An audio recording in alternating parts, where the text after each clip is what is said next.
So if you are a little bit new to this, you've never installed solar panels before, I'm going to show you just real quick here how easy this is. Trust me, anyone can do this. Now, I tend to like to tape panels down with this high-end VHB tape.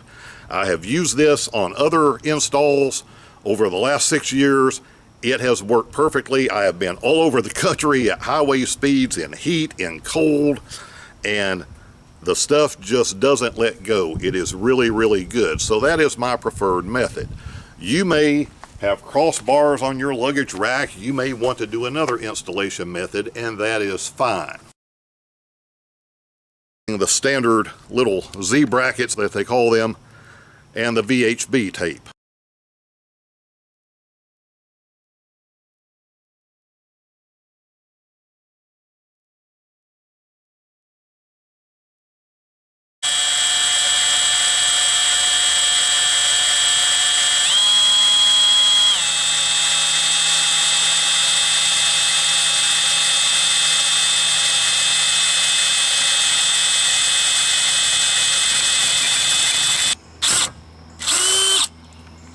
Very good.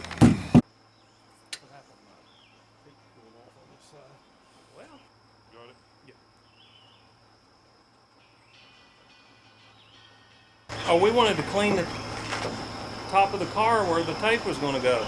Clean it. But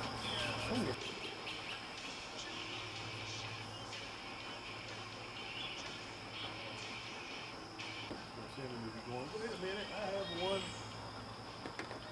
Your first one is 45 pounds. Okay, it is the next day, and it generally takes about 24 hours for that VHB tape to come to full strength, which means you don't want to be driving your vehicle, preferably at all. Now, in reality, I did have to drive it last night. I drove it on back roads about 30 or 35 miles an hour, about 5 miles to get to where I needed to be.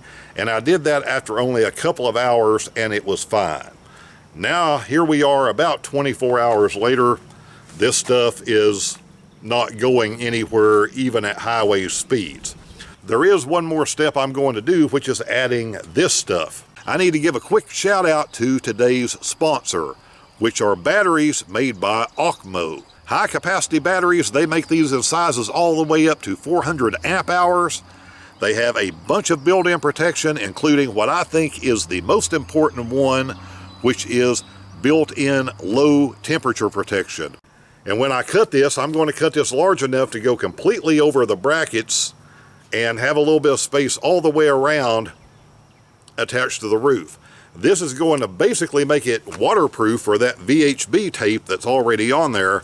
Plus, it's going to give me an extra layer of something that is really good forcing and holding these brackets down. And I have done that. The original panel on here has been on here for a couple of years, no issues. The original panels I had on that large van, those have been on there for 6 years now, I believe, and have not gone anywhere, have not caused any problems. And these vehicles have been all over the country and into Canada and everywhere else. So this method, it definitely does work.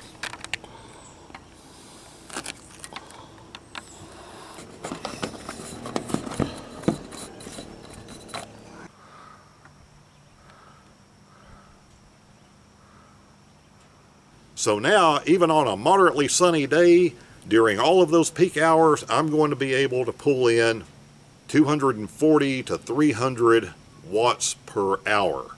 And even on nasty, cloudy, overcast, and rainy days with a panel that large, it is still going to be able to pull some power with sunlight, and that alone should be enough to make up for what my battery uses powering the 12-volt fridge. Even if I was only to be able to pull 40 or 50 watts on a really, really nasty day, with a panel that size, it is still going to make a difference. So any questions that you have, put down in the comments below. We all learn from each other. We'll talk soon.